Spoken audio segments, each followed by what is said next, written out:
Attention, you're listening to the Todd Huff Radio Show, America's home for conservative, not bitter talk radio. Be advised that the content of this program has been documented to prevent and even cure liberalism, and listening may cause you to lean to the right.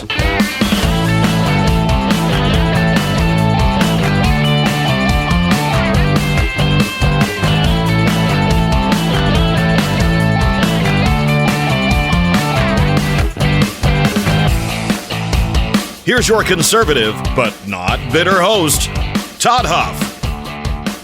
Welcome back, my friends. Hour 2 of the program today. You may have, you tune in when you can tune in. I understand that. You may have missed what we talked about in the first hour. We talked about Jake Tapper. Yes, I know. I know some of you are getting tired of me talking about Jake Tapper, but he's out there now saying that the Biden scandal, the scandal to hide the condition of the former president of the United States from the American people, the plan that they had if they won re-election was to keep him hidden and let the aides run the show. I think if he would have been re-elected, there would have been a point that they would have had Kamala. They would have enacted the 28th Amendment?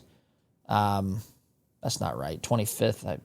The amendment that allows them to basically, the cabinet to come in and say this guy's not fit for office. I do think that would have happened in this second term. A lot of people predicted it would have happened in the first term. Remember that? I remember one of the things that I very rarely disagreed with the late, great Rush Limbaugh, but he said that he thought that would happen in Biden's first term of office. It did not happen, but in hindsight, it very easily could have happened as well. His cognition was such that was an entirely acceptable and justifiable thing to do, but when it comes to winning elections, that was their first and most pressing need.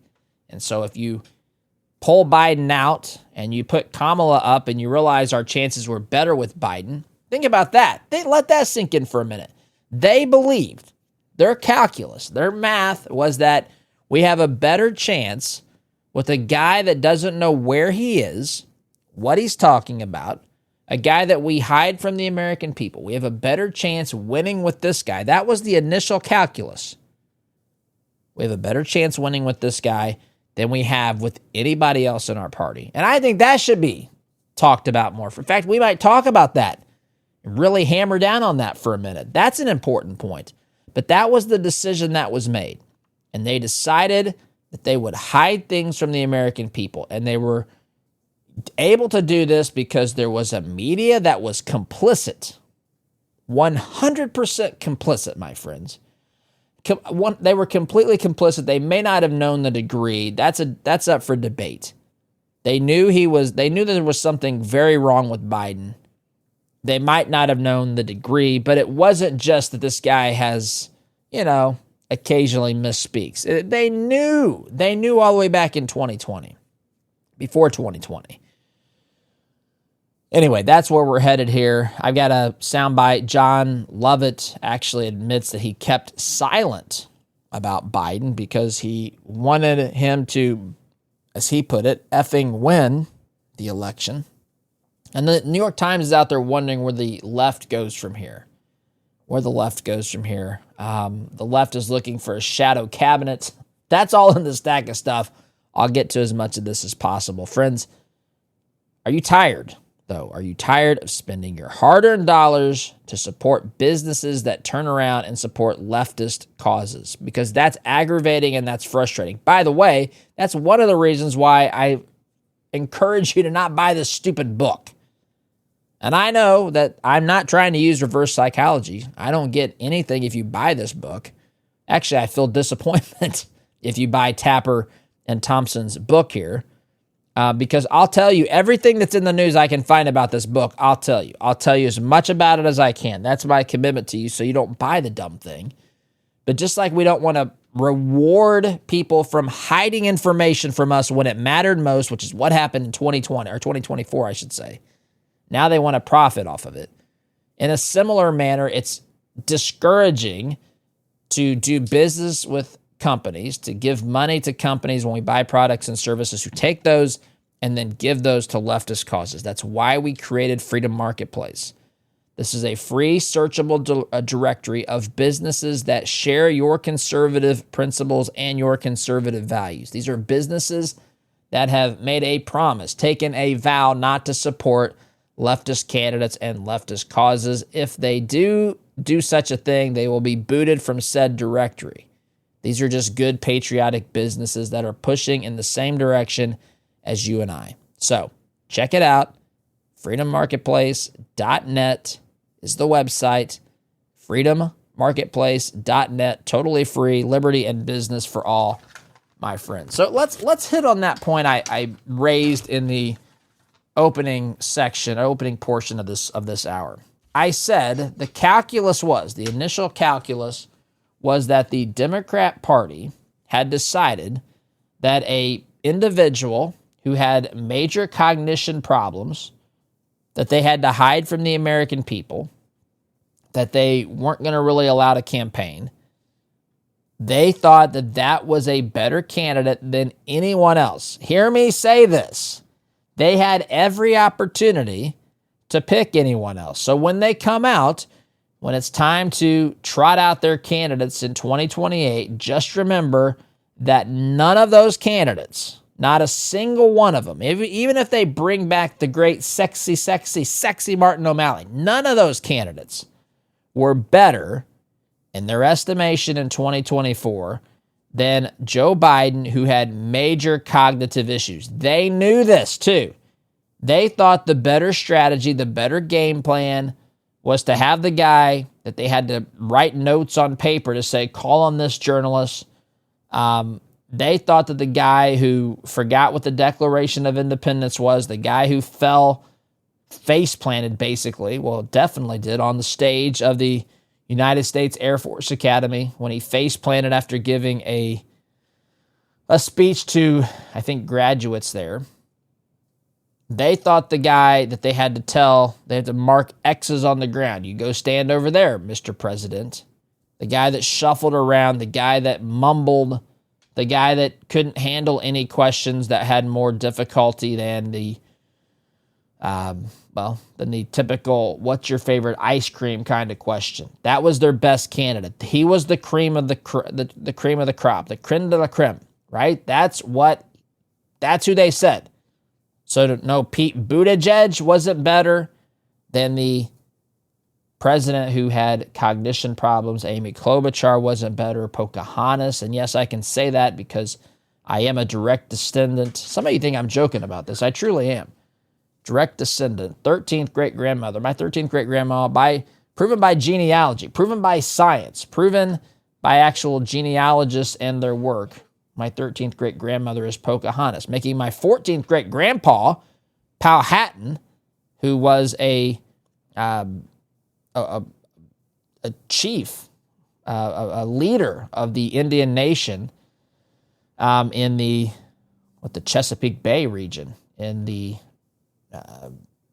coastal areas of Virginia. And fascinating to learn our family history. But regardless, she was not better than Bernie Sanders was not better. They would pick anybody over Bernie Sanders. The people in the ruling class, they don't like Bernie Sanders because he takes it a little too far. He really causes their wealth and power to be in the crosshairs, and they don't want that. None of them. None of these folks were better than the Joe Biden, the guy who was cognitively unwell. And I'm not mocking Biden. I'm actually saying this is the truth. They decided their best chances came from a guy that didn't really know what was going on. And it's sad. It's a form of elder abuse. It's a form of political manipulation to the nth degree. I mean, how people like Dr. Jill could allow this to happen is unbelievable to me. I mean, I wouldn't let this happen to my spouse. I wouldn't let this happen in the case of Hunter Biden. I wouldn't let this happen to my parents. But yet they were all content to do this. Of course, Hunter probably felt like his career was in jeopardy. His art sales were in jeopardy, which they are now. Suddenly, shockingly, nobody wants to buy a Hunter Biden piece of artwork. I wonder why. It is shocking. Just like the Clinton Foundation saw a massive decline in gifts after Hillary lost in 2016. Who could have predicted it? That's just unbelievable, the coincidences that are piling up here. But they had no candidate that was better. Not Cory Booker, Spartacus himself. Not Hakeem Jeffries. I mean, not AOC, who they're going to possibly try to trot out as a candidate in 2028. None of these people were better for the Democrat Party ruling class, in their estimation, than a cognitively unwell Joseph Robinette bribery. And they all knew it. They all knew what was going on here, my friends. Either that or they're the most incompetent people on the face of the planet. So much so that journalists should just resign, because there's no way you could be that bad at your job and expect to continue to hold your job. So they knew it. That's what is important here. And they knew it so much, and they didn't care, and they thought it still gives them the best chance of winning because the rest of our candidates are that sucky. That's what the Democrats, that's what they thought. So it is with that in mind that I want to play this next soundbite for you. Now, I got to get the bleep button ready. This is, let's see. What's this? This is former Obama aide and Pod Save America co-host Jon Lovett admitted, I'm looking here at wokespy.com, admitted on Jon Stewart's The Weekly Show podcast that despite his concern over Joe Biden's obvious mental decline, he kept silent because he, quote, wanted him, of course Biden, to, in his words, not mine, effing win. So, here we go. I'm going to play this soundbite. I got to get the bleep button ready. Listen to this explanation. And this is all over the place on the left. Them telling us, admitting, well, yeah, pause for a moment. You have to put yourself in their shoes. These are people who are incredibly, they think very highly of themselves. They're very proud. They think they're smarter than the rest of us hayseed hicks.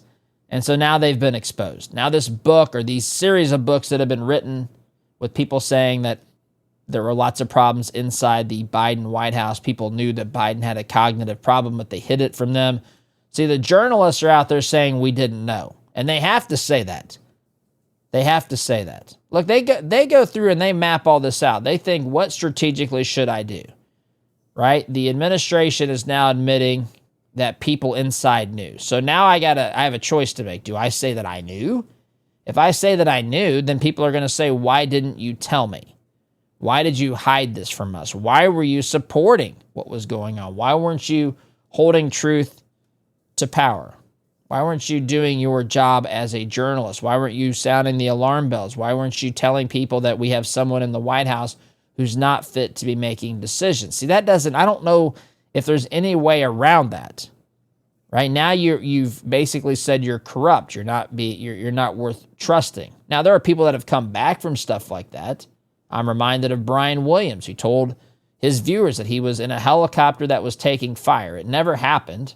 Not even really sure why he did that, other than he just wanted attention and his ego to be inflated. I don't know.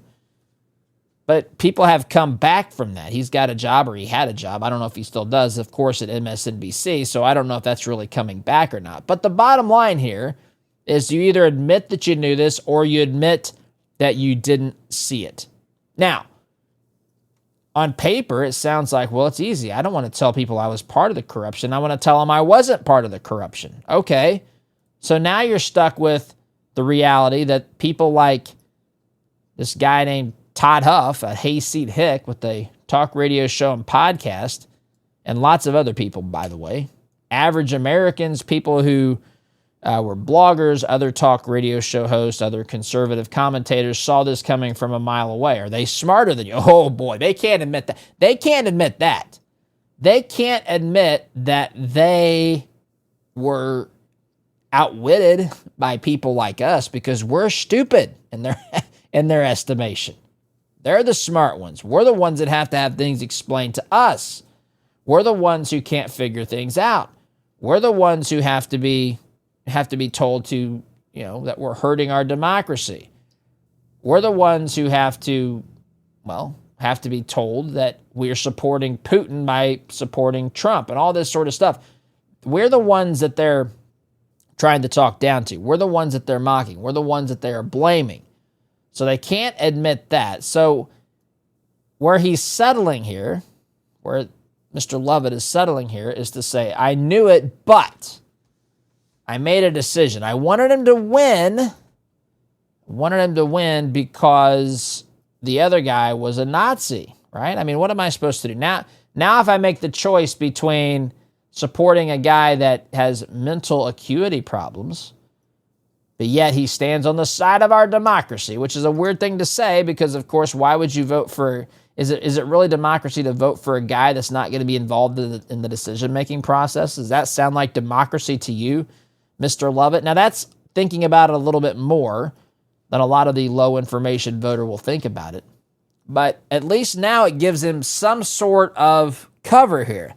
What am I supposed to do? The existence of our democracy is at stake, our system of government. I mean, this guy, this Trump guy, he's going to usher in the equivalent of concentration camps, and they're going to round up LGBTQ plus community and throw them in there, and all the people who are minorities and Democrat voters, and he's going to engage in the weaponization of the Department of Justice. And I'm just trying to do the right thing. I wanted him to win, but I knew that there were problems. That's where they're landing here. Don't let them. Don't let them do that. They knew about this long before. They knew about this in his first term of office. By the way, that's something else about this that drives me bonkers. The only time that people, the only, how do I want to say this? The only way people want to reference Biden's cognition was how it would have been in a future, his second term. What about his current term? I know it's over now. But they didn't seem bothered that the same guy who had no ability to have cognitive function whatsoever, he was currently president. So they were more worried about him securing the next 4 years, and then they would deal with whatever came from that point in time as it came up, than they were about what was happening currently during his first term. Then they were worried about what was happening at that moment in time. These are sick people. Don't let them land here. They knew this long before 2024. If they didn't, then they were not paying attention. If they didn't, they're not qualified to tell you anything about what's happening inside politics. This was so blatantly obvious and there for anyone to see. These folks are trying to find the explanation that hurts them the least while also saves their reputation the most. That's what they're trying to do. Here's Jon. It's not Jon. What's his name here? Jon. Jon Lovett. Sorry about that. Got to get the bleep button ready. But here he is explaining that he knew what was going on. He just wanted Biden to win. Oh, hold on here. This happens to me on occasion. It is. Here we go. All right, my apologies, my friends. So again, let me cue this back up. This is Jon Lovett trying to explain to Jon Stewart, which is also rich, given that Stewart's a part of this as well, why he was totally cool with supporting a guy that he knew was not fit to be commander-in-chief. Here we go. Sorry about that delay. I remember feeling, I want to talk about this as a huge liability. I want to talk about this as something Joe Biden can overcome. But I'm not going to go so far as to say, I think Joe Biden must drop out. He is too old to be president. A, because I didn't know exactly what was going on behind the scenes. But B, if Joe Biden is the candidate, I want him because I care about the country, and I don't want to be somebody suddenly having the words we're saying taken out of context and all of a sudden part of the case against Joe Biden from the right that would use any any person criticizing Joe Biden from the left as a weapon against him. So it was about being honest about Joe Biden's age as a liability, while knowing that if he is the nominee, I want to be clear that I thought it was important to make sure we did everything we could to reelect him. Oh yeah, that makes sense. That makes sense, right? First of all, let me say this again. It wasn't his age being used against him. It was his cognition. Yes, it is true that as people age, their cognitive functions, that's the time in their lives that their cognition is most likely to be impacted as we age. Those sorts of things can happen. But that doesn't mean that it always happens. It doesn't happen at a specific age necessarily. Some people have it very badly, suffering from things like Alzheimer's and dementia. Others don't have it very much at all, while certainly acknowledging that our,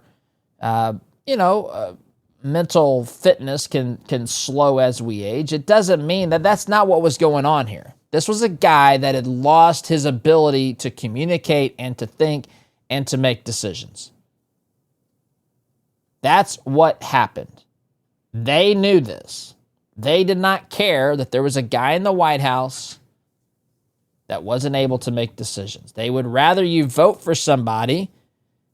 Think about this. This is their version of saving democracy. Vote for a guy that we tell you is the representative, the face, but then we're going to have someone else making all the decisions. Does that sound like democracy to you, my friends? I mean, I know we don't live in a pure democracy. That's not the point here, but that's what they were crying. The campaign was about saving our democracy. And in order to save our democracy, they had to put up a puppet in a campaign and say, vote for this guy, and then not have that guy make decisions. They knew what was going on. They knew that that was the case. They knew they were lying to the American people. They did it anyway. I mean, these folks should never be trusted again. In a sane world, this would completely destroy the Democrat Party. In a sane world, people would think, never again can I trust these people to give me a candidate, to tell me the truth. Never again should I do that. The Democrats have a ton of problems, my friends.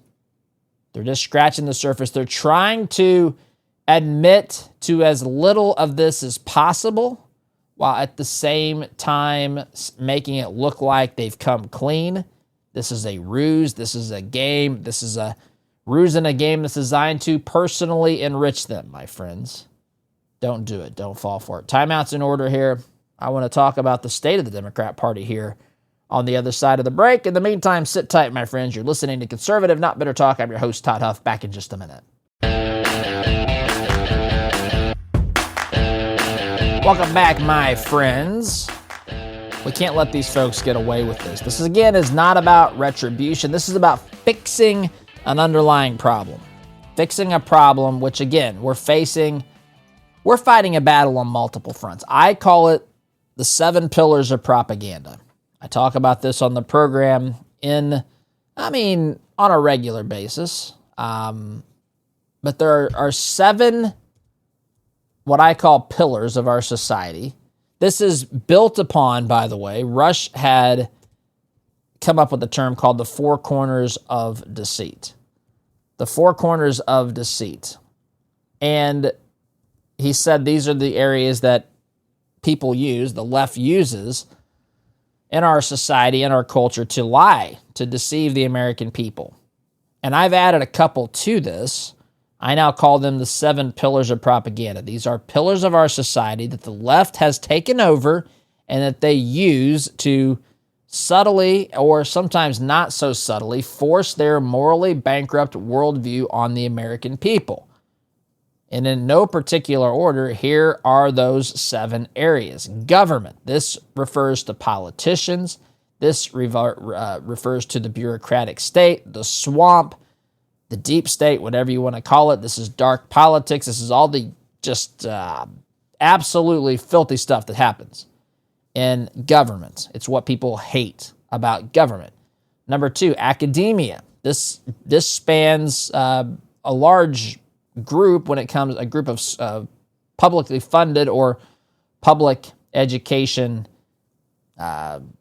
system, the overall system, or the schools within the system. You got public schools, you've got individual woke teachers, you've got individual woke administrators, you've got curriculum that's woke, you've got secret actions taken by boards and administrators and teachers, you've got the college life and universities, you've got the safe spaces, you've got all the stuff, right? All the stuff that the white guilt, all that stuff in academia. Number 3, you've got entertainment. Now, obviously, we think Hollywood when we think entertainment, but this also involves sports, professional sports. This involves sports talk radio, sports talk television. These are people who are pushing things to the left. This is why we have an insatiable desire to make everything about race. This is how they use identity politics and personal identity, gender identity, racial identity, ethnic identity. It's everywhere. It's a tool that's used by these 7 pillars to separate people and to push people to a woke or a leftist worldview.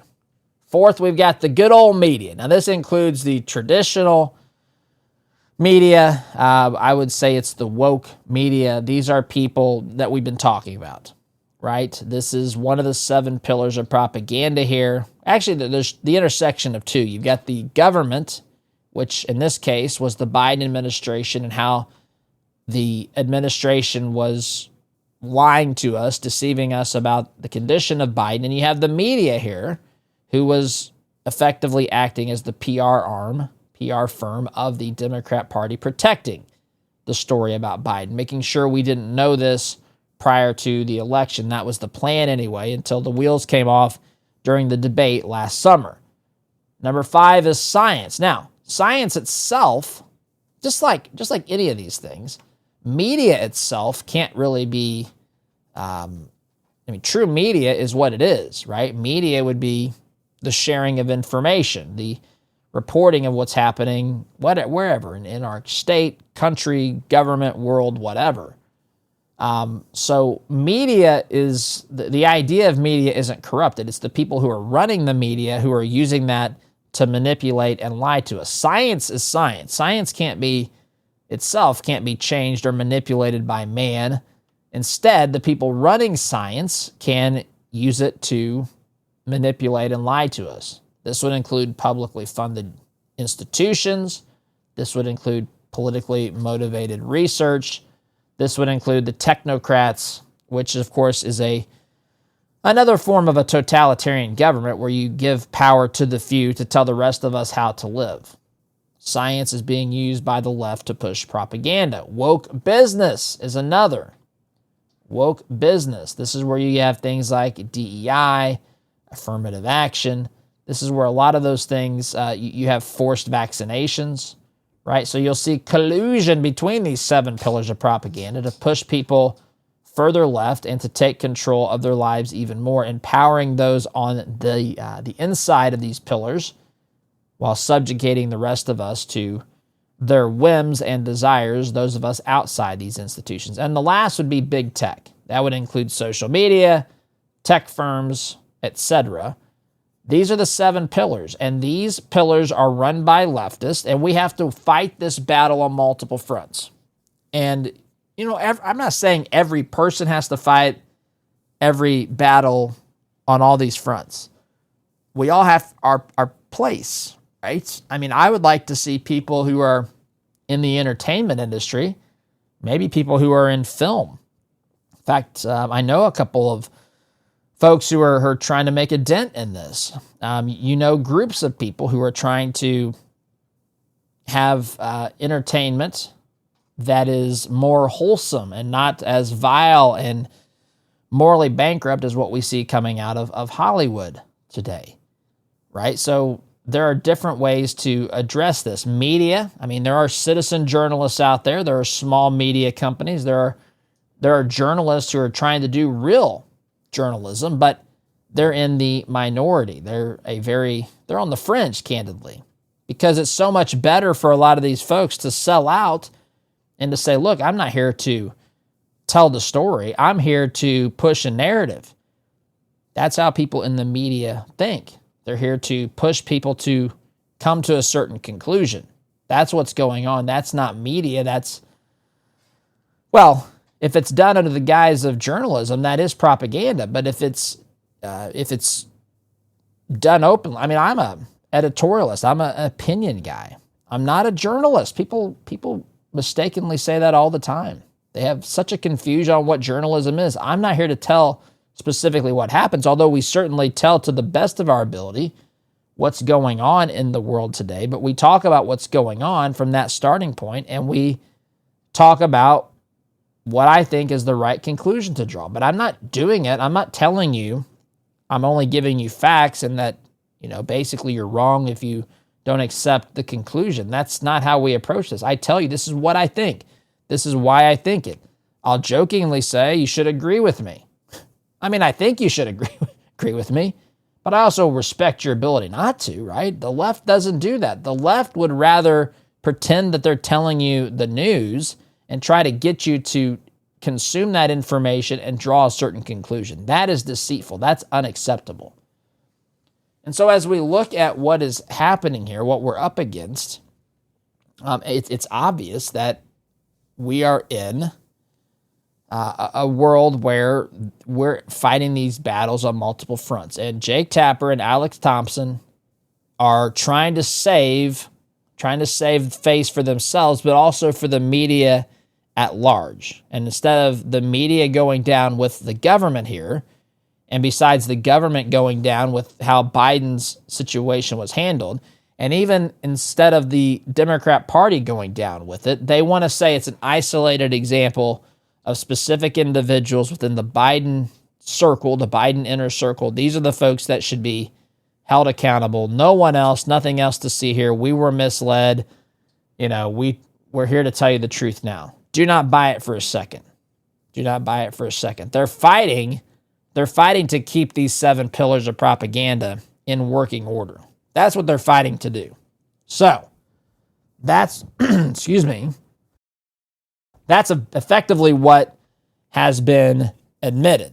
So, that being said, the Democrat Party is in utter disarray. It is a massive disaster, a massive mess, and they don't know what to do. I mean, in one sense, they've never had this problem before. And that's what I want to, or at least to this degree, and specifically just this level of intensity that this problem has arisen to. They are a party without a leader, a party without direction, a party without, in a lot of ways, hope. New York Times is wondering where the left goes from here. The left is now looking for a shadow cabinet. Those are 2 articles I want to hit on really briefly here after the break. Before I do that, though, my friends, let me remind you, if you're looking to put your logo, your company logo, your sports team logo on almost anything, check out Red, White, and Brand. That's something that we own here at the Todd Huff Show. Red, White, and Brand. Our website will be up in the next couple of days. In the meantime, if you need apparel, if you need promotional products, if you need something printed, if you need banners, trade show materials, you name it, your logo on almost anything, text the word Todd. You'll get a 10% discount to 317-210-2830. Again, 317-210-2830. We'll be sure to get you exactly what you need and give you 10% off. Red, White, and Brand is the company name, and we'll be launching the website here in the next few days. Quick timeouts in order, though, my friends. Sit tight. Back here in just a minute. Welcome back, my friends. 2 things I want to mention here in the final segment of today's program. First, article here, hotair.com, written by Ed Morrissey. New York Times wonders, where do Democrats go after a cultural rejection? I'm going to read a clip from, or a snippet, I guess, from this article. This is, of course, in the stack of stuff. It says this, up. Quit scrolling on me. 6 months after President Trump swept the battleground states, the Democratic Party is still sifting through the wreckage. Its standing has plunged to startling new lows, 27% approval in a recent NBC News poll, the weakest in surveys dating to 1990 after a defeat that felt like both a political and cultural rejection. Communities that Democrats had come to count on for generations, for a generation or more, young people, black voters, Latinos, all veered to the right in 2024, some of them sharply. And unlike Mr. Trump's win in 2016, his victory last year could not be waved away as an outlier after he won the popular vote for the first time. The stark reality is that the downward trend for Democrats stretches back further than a single election. Republicans have been gaining ground in voter registration for years. Working class voters for every race have been steadily drifting toward the GOP, and Democrats are increasingly perceived as the party of college-educated elites, the defenders of a political and economic system that most Americans feel is failing them. That's what the New York Times is saying. Where do they go from here? What are we supposed to do? Our world is crumbling apart on the left. That's how they look at it, my friends. They are a party in disarray, a party without hope. Another article here. This is Politico. This is unbelievable to me. They are so clueless on what to do here. Politico.com, 21 unexpected heavy hitters for a Democratic shadow cabinet. Here's who the party should tap to take on Trump and refresh the Democratic brand. This is written by, who wrote this stupid thing? This is written by Bill Schur. As Democrats cast about for a strategy to thwart President Donald Trump's agenda, rebrand their party, and take back power, Senator Alyssa Slotkin recently offered one intriguing idea: build a shadow cabinet. The shadow cabinet, as envisioned by the Michigan Democrat in an interview with Politico, could be composed of the ranking members of congressional committees who could then take the lead in challenging the Trump administration. It's a common feature of opposition politics abroad and could be a way for Democrats to flood the media zone. I mean, as though they're not getting in the media. We just talked an entire program. I've talked multiple programs about how the media has covered previously for Joseph Robinette bribery's complete inability to be commander-in-chief. They act as though that's a problem. They're not getting in the media enough. By the way, I understand Trump is dominant in that area. I understand that Trump knows how to demand attention. But that doesn't mean that the Democrat Party is not covered in the media. That's patently ridiculous and absurd. And the article continues, deliver a coordinated response to Trump's most wild maneuvers. But ranking members is what he says. His problem is, look, you know what? This sounds like a great idea. Let's have a cabinet that's out there just waiting to pounce on what Trump is doing. But why do we want to use ranking members of Congress? He says this: ranking members have their uses. They're good at reclaiming their time and making motions to recommit, but they are not, I should say, the fresh faces who can give the Democratic Party a sleek new look. A sleek new look. Again, it's always the optics. That should scare all of us. If one party says, I've got to regain power, and how do I do that? It's not about communicating my ideas better. It's not about changing my ideas to make them better aligned with what the country believes. No. I have to have people who look like a fresh face to the party. That should terrify all of us, no matter what the ideas or ideology of the group in question are. Whatever those things are, that's not the way that we want those to be. I mean, that's not... To think that you could have a movement that became, radically left or whatever, it doesn't even matter what ideology, simply because they have a sleek new look, is utterly terrifying. Anyway, nor are the thirsty crop of presidential wannabes right for a shadow cabinet, he writes here. Everything they say would be parsed for self-serving motivation, distracting from the party's broader task at hand. Bottom line here, they are grasping at straws. New York Times is wondering what the Democrat Party is supposed to do in the wake of the 2024 election because they were rejected politically and, by the way, they're right on this, rejected culturally as well. And dare I say, more importantly, rejected culturally. Politics is downstream of culture. So that's a good thing. Now they're talking about having ranking members of Congress serve as a shadow cabinet to challenge Trump and what Trump says. I mean, this is the best that they've got. These are their ideas. This is who they are. This is their solution right now. So, they're in disarray. Trump actually has a lot of favorability. People think the country's headed in the right direction. We got a lot of work to do, but I'm out of time, friends. Have a great day. SDJ.